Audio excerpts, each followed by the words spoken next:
Thanks for checking out this web extra from my conversation with Iowa Senate candidate Eddie Mauro. We spent a few minutes talking about his climate policy that we couldn't fit into For the Record. Here's that part of the discussion.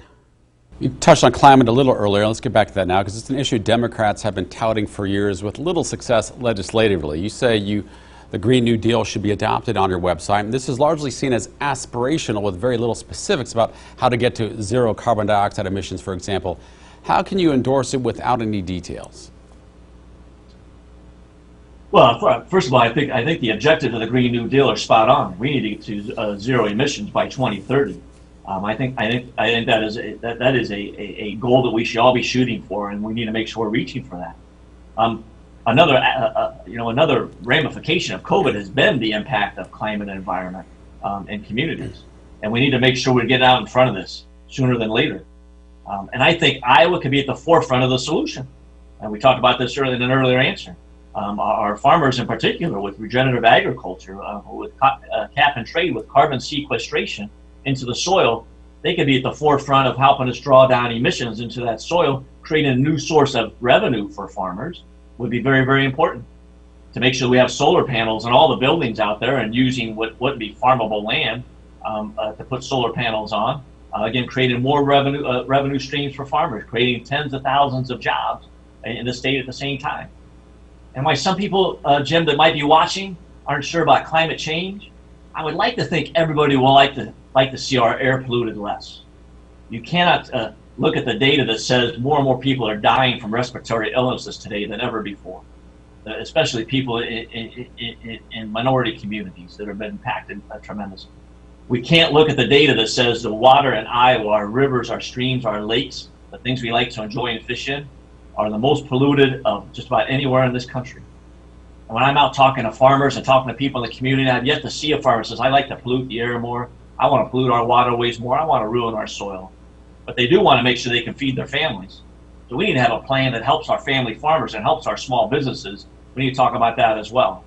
And all that needs to be wrapped together in a strong green New Deal philosophy and a goal and objective that we can reach to. I think climate and environment, staying side by side with COVID. It just doesn't, you can't look out the side today, which is a nice looking day if you look out and see the weather, and it doesn't hit you the same way that COVID is right now because we're seeing bodies piling up across our country, across this world.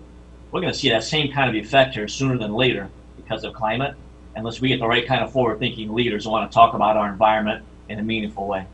Well, you mentioned working with farmers to protect air, water, and soil. A lot of climate policy depends on regulations, and a lot of times farmers and other businesses consider these regulations too restrictive. So how do you ensure farmers that aren't going to be hurt by that kind of policy?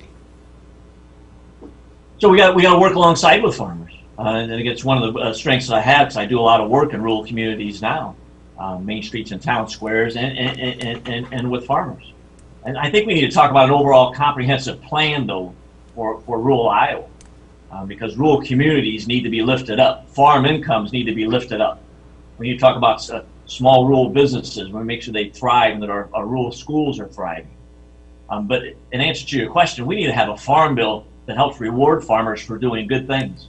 Taxpayers are putting out a lot of money in our crop insurance bill that's part of the farm bill, and we're not getting the rate of return that we should be getting to make sure that our air is cleaner, our soil is healthier, that our water is also cleaner.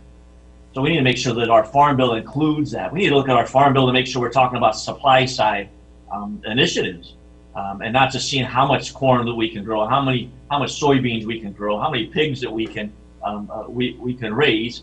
We need to look at how do we manage the supply better, because right now that's only favoring a big ag. That's not favoring the family farm. The family farmer is falling further and further behind. The more they grow, the less they're making. And that doesn't make business sense, Jim. So we need to go take a look at that model and see why that model is not working. And the reason it's not working is because power and money has corrupted the model. It's put more and more pressure on farmers. The family farmers got to do more and more. They're getting less and less. And what we haven't talked about yet, well, hopefully we're going to get to, we got to talk about power and money in government, because that's disrupting a conversation about the climate and environment. That's going to disrupt the conversation we're going to have about getting big ag under control, which is also a big hurdle we have right now, even with COVID.